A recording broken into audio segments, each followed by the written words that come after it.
and this is the assembled piece of the underlayment. So it was really simple. We just had my wife hold him in his carrier, and we just kind of wrapped this stuff around his arm, and just kind of not guesstimated, but ran this through,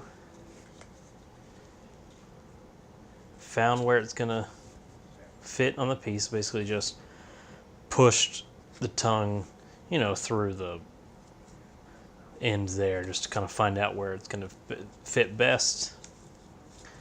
Cut off any excess here, and on this side just found out how long the two pieces are going to be, and kind of the same thing, just ran it through and found the best spot it's going to be. Okay, and that was really easy, and it's a great way to find out how these things are all going to fit together and make sure they're going to fit together. We kind of did the same thing with the vest piece that we're going to make. I just punched all the holes, put lacing through everything, and just made sure it was going to fit them. So that's all good. It's all going to look great, I think. Took some pictures of it.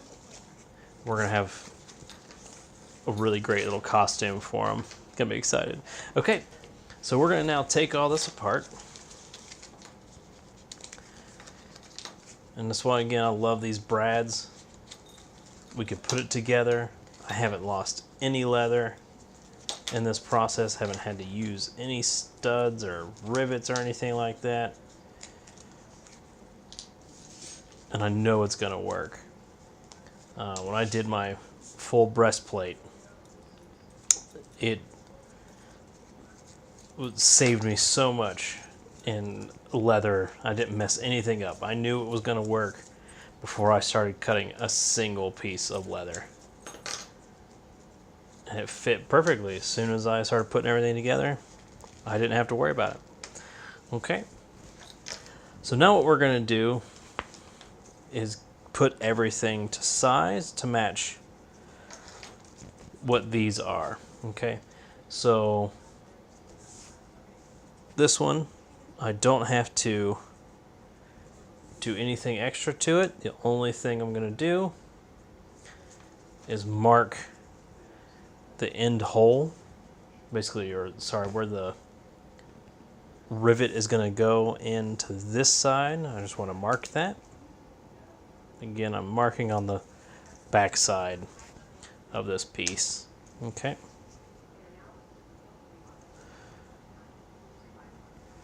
All right. So I'm getting some flickering in my light. Hopefully it's not showing up. All right. And I'll take this one, same thing. I'm just going to mark where the holes are, and that's all you're going to want to do. I'm just marking all this stuff up, and we'll be good to go. So I've marked this one, I've marked this one, and this will be our final piece. Let's use this one here.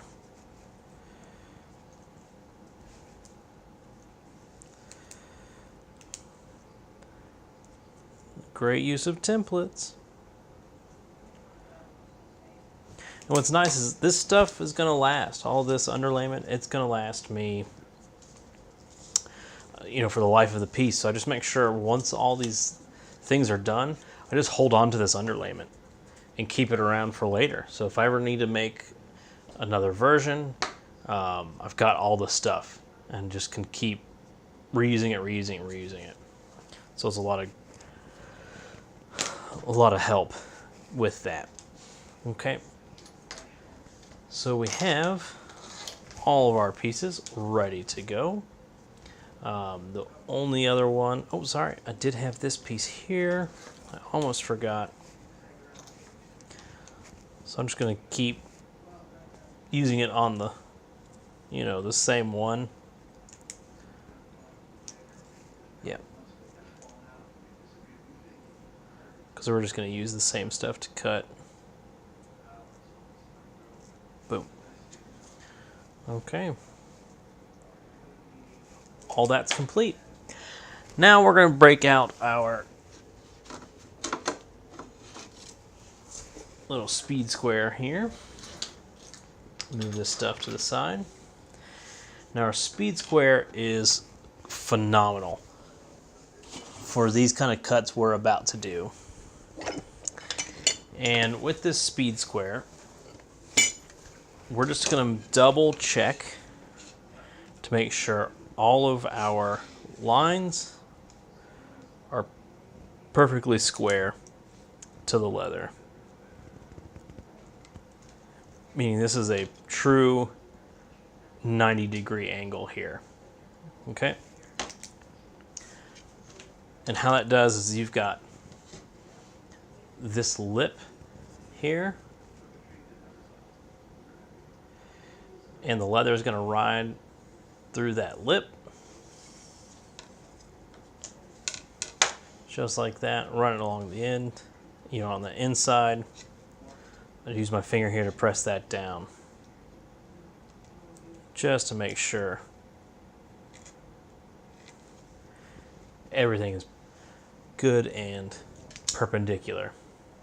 So don't need anything more than that. Okay. The other thing I'm going to check is make sure these holes here are actually in the center of the piece.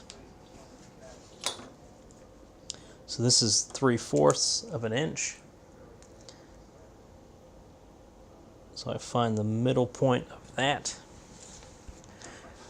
Come down here, do the same thing. Find my midpoint.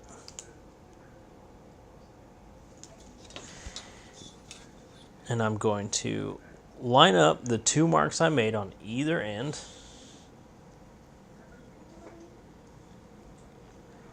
With my ruler, and just make a light line right down the middle. And you can probably see now how the holes I made are all just a little off from that center point. So now you can just really make sure everything is good and centered. It's just one of those things. I really like to make sure I've got centered holes if I can help it. Just one of those little extra steps I like to take. Just make sure everything is good and squared up.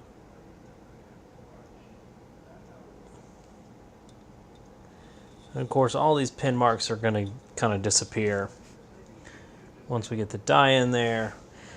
Plus, with them being on the back side, we're not going to have to worry too much, about them. If they do kind of show up or show through the leather, we're not too worried.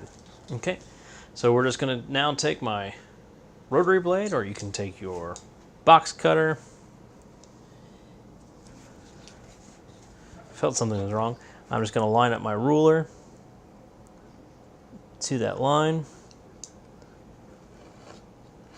and run it across that line. There we go, one piece done.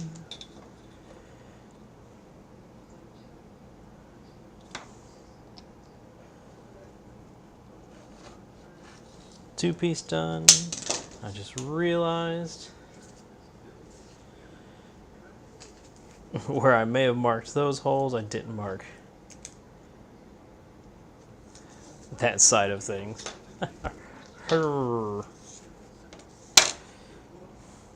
I is smart. People are gonna watch this like, why should we listen to him? Okay. Hopefully you're learning something, right?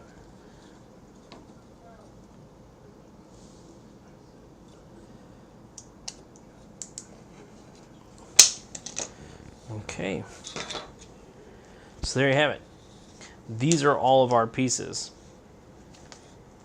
that we're going to be using. This is going to be a tongue piece. this is a tongue piece. Okay, and we'll talk about how to find out where those holes are here in a second. But that's just to show you how quickly you can get straps done. So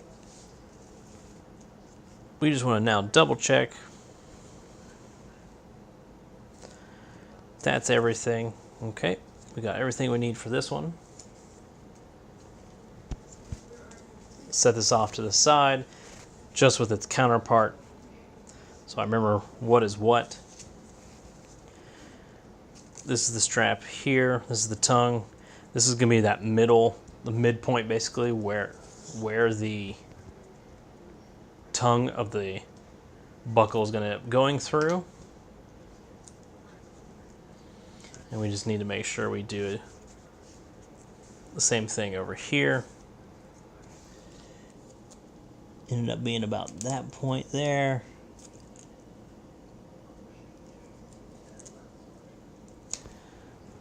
I have to, it was a little off, so I'm just poking my pin through this. Just so I can get on that midpoint. Okay, so with these two, to find that, so we've got basically the midpoint.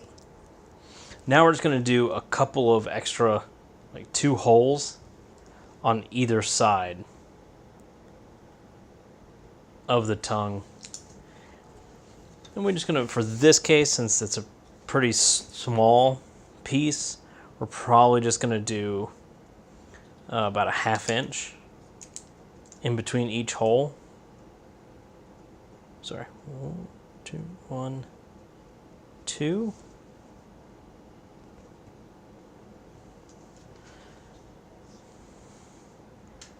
I'll probably just do 1 on this side,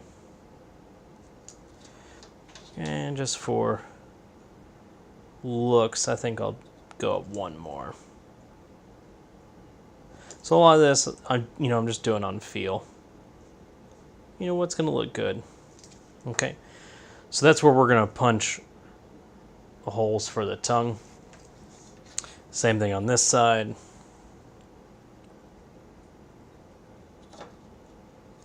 Just using the ruler as a guide for the distance. And then using this middle line that we made as the guide for where they're going to be placed. And I'm going to do 2 this side. That looks good. Just like your belt, we're leaving a little bit of distance here, leaving a little bit of distance there, and we're going to be using just a little rounder to kind of round off these edges, and I'll show you that in a bit. So just like all the other leather things we have done, we're going to end up beveling these and slicking them and all that kind of stuff. Since we've already done that in another video, we're not going to worry about going through that process again. And then when we come back, we're going to go through and round off these edges, and I want to show you that tool and probably go ahead and punch out all these holes. All right.